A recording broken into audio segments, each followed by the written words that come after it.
Tipos populares de Bambuí.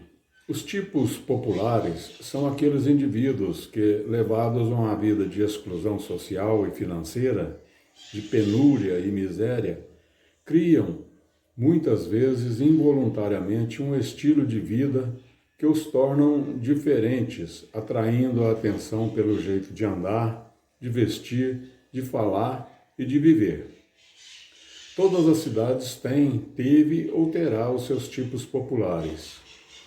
Relembraremos alguns desses seres marginalizados que tivemos e que ainda temos em Bambuí.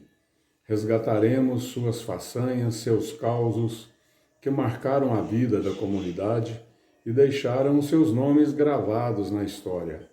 Alguns mereceram poesias a eles dedicados, e há os que nomeia algumas de nossas ruas. O vagabundo. Estou andando e de repente paro, e penso então em meu futuro incerto.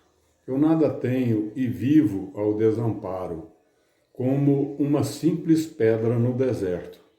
Olho para cima e vejo o céu, tão claro, sob uma nuvem o sol quase encoberto, e um pintacilgo de esplendor tão raro, cantando alegre sobre um galho perto. E volto a mim ali sem um destino. Desta vida pareço um clandestino.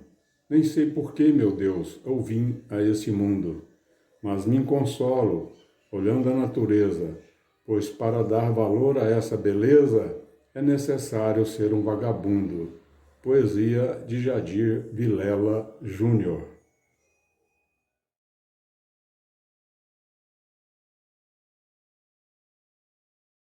Galo Capão. Esse era fera. José Tomás Cabral, filho de João Cabral e Maria Divina do Espírito Santo de Jesus. Era solteiro, não sabia sua idade, não foi registrado. Nasceu em Luz, Minas Gerais. Foi batizado em Santo Antônio do Monte. Tinha um irmão, Honório Francisco Ferreira, filho do segundo casamento de Maria Divina. Em 1960, o promotor João Bosco Cavalcante Lana solicitou ao juiz Dr. José Leite Naves a interdição dele, mediante representação feita pelo funcionário da prefeitura Sebastião Teixeira. Na representação, Sebastião alegava que ele o agredia e também a sua família, e que certa vez baixou as calças ante a presença de algumas mocinhas. Levado ao Hospital Nossa Senhora do Brasil pelo delegado Dr. Walter Santos, foi feita a perícia pelos doutores João Magalhães e Torres Sobrinho.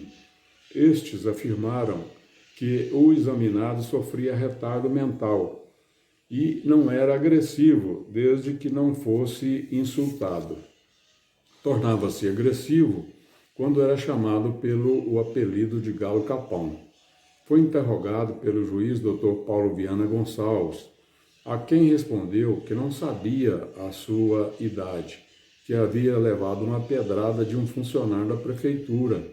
Diz também que gosta dessa cidade, que não está aqui para matar ninguém, e está doido para ir embora para o aterrado.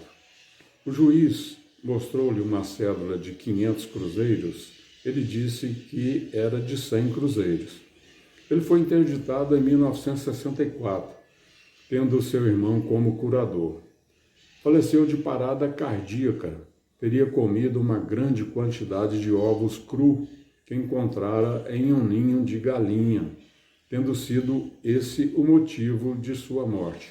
Usava calças à altura da canela, feitas de tecido ordinário encardido, por isso o apelido de Galo Capão, tipo violento que não gostava do apelido. Fora estes momentos de ira extrema, era amigo de todos e gostava de prestar serviço sem receber nada em recompensa.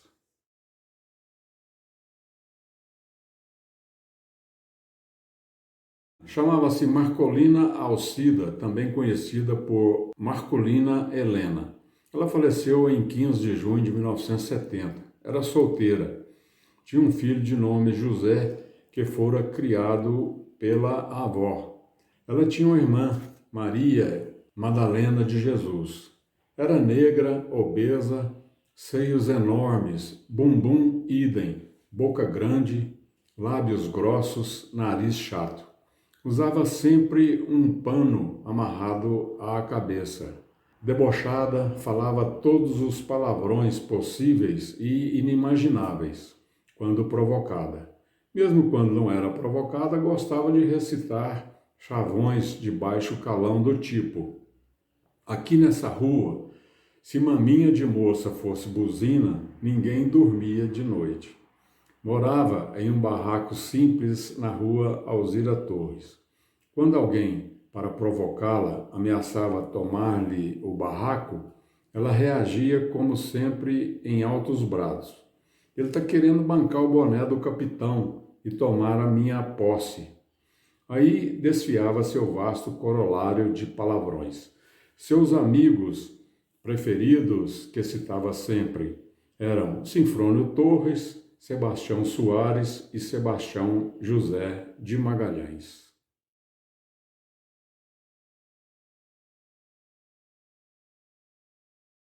O Diquim conversava sozinho numa discussão agradável e rica de um bebum. Ele era fã do então prefeito Neison Paulinelli, a quem chamava de Inês Paulinelli, carregando no S. Ele era de baixa estatura, pernas tortas, curvas, estava sempre com um chapéu de lebre sobre a cabeça tombado de lado.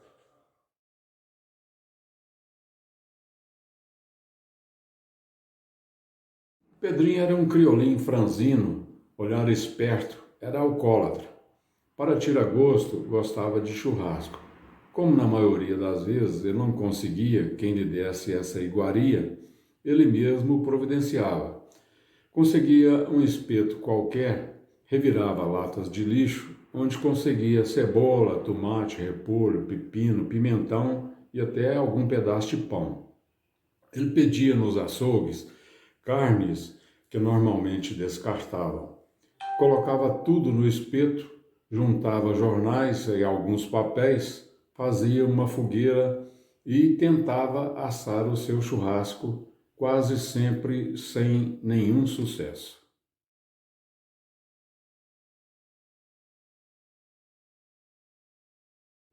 A Marieta tinha alguns jargões que repetia sempre e se referia à vida mundana que levava. Ela gostava de dizer bobageira, mosquiteira.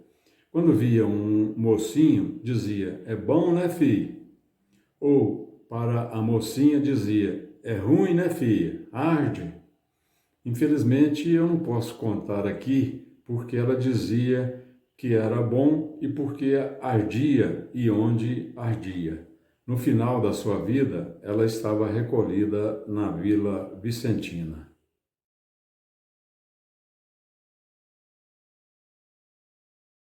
Em uma eleição em que os eleitores colocavam as cédulas de votação em um envelope para depositar na urna, essa que estavam querendo ressuscitar recentemente, aconteceu o seguinte fato, envolvendo esse cidadão, Bacalhau da Varginha. Logo após a eleição, os escrutinadores iniciaram uma apuração, retirando as cédulas dos envelopes, quando um apurador de votos surpreso disse: neste envelope só existe uma nota de 20 cruzeiros. O Bacalhau, que se encontrava desde cedo muito atento, a um canto gritou: é minha, estou esperando a danada desde as 8 horas. Muito provavelmente ele se confundiu e colocou a nota de 20 cruzeiros ao invés de colocar as cédulas de votação dentro do envelope. Ele ficou sem computar o voto, mas pelo menos recuperou os seus 20 cruzeiros.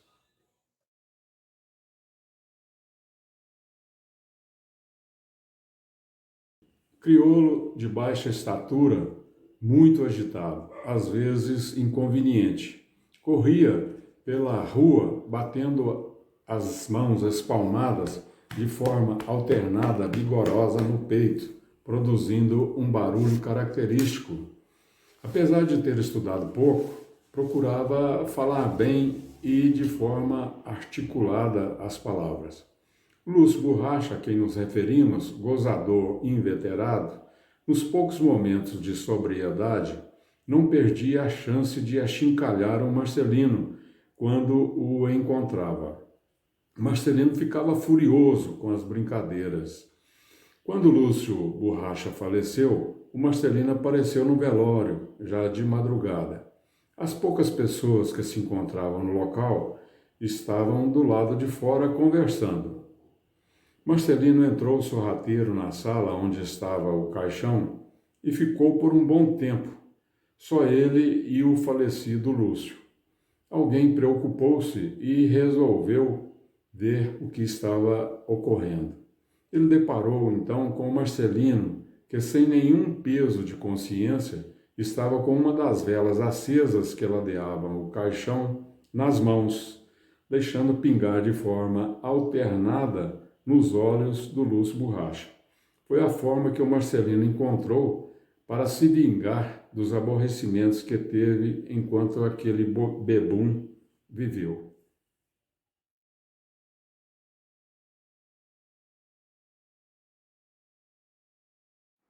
Em 1992, o Lions Clube de Bambuí entrou com uma ação para remover para a Vila Vicentina o pequenino Eládio. Na petição, alegavam que ele morava na Rua da Capoeira, atual Rua Manuel Bento, e estava sob cuidados de Maria Gumercinda. O assistente social da prefeitura esteve no local e constatou que ele estava precariamente cuidado. Estava cego, surdo e que já tinha 104 anos.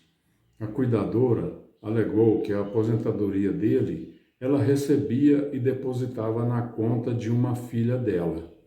A justiça autorizou a remoção e que o presidente da Vila Vicentina administrasse a aposentadoria do pobre e desvalido Eládio.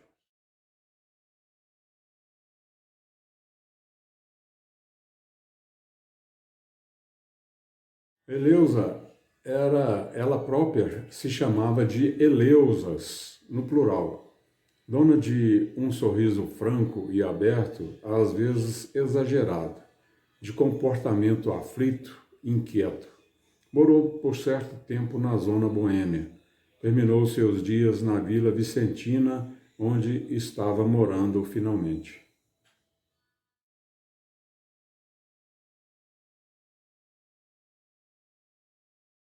O colega eu tive a oportunidade de conhecê-lo pessoalmente.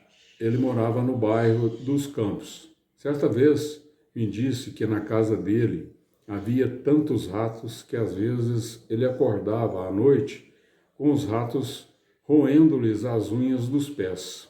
Era um tipo simplório, bem-humorado, inofensivo.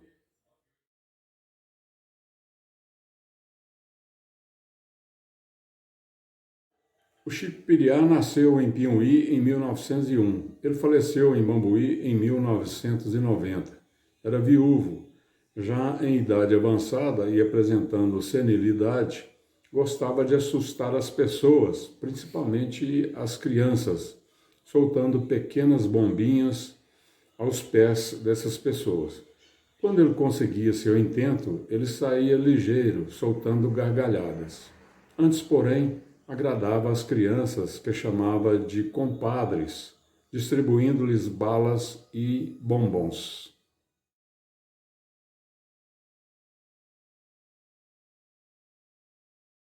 Era muito político, seguidor do PSD. Caíra certa vez em uma funda valeta por falta de visão. Ali estava por longo tempo, até que alguém se aproximou, perguntando: "Quer sair daí?" "Você é gato ou cobra?" perguntou o Vitalino. "Gato, é claro", respondeu a pessoa. "Então pode ir para os infernos." Supõe-se que o cidadão gentil pertencia ao Partido dos Gatos, ex-UDN, popularmente apelidado por Garrote, alcunha, o qual detestava o Vitalino Tadeu. Era figura rude e embrutecida, andrajoso e com manias de políticos, facultando em sua memória de ignorante e analfabeto uma pendência pelo Partido das Cobras, ex-PSD. Vestia cerca de 2 ou 3 ternos de roupas, um sobre o outro, o que provocava um cheiro desagradável de suor. Tropegando pelas ruas da cidade, seguia amparado por 2 bengalas. Contudo, a quem o Vitalino tivesse simpatia, era sempre amigo e gentil. Tem uma poesia a ele dedicada por nosso poeta maior, João Apolinário de Oliveira. Ele também nomeia uma rua no bairro Alto do Cruzeiro. Ficaram de fora desse vídeo vários outros tipos populares que, infelizmente, devido ao pouco tempo, não foram contemplados. Alguns deles estão aí nesse painel aí atrás. O Mindo, o São Joaquim do Guarda-Chuva, o São Pedro da Maricota e o Gaspar. Talvez em uma outra oportunidade a gente pode complementar o grande número de tipos populares que povoam a nossa comunidade.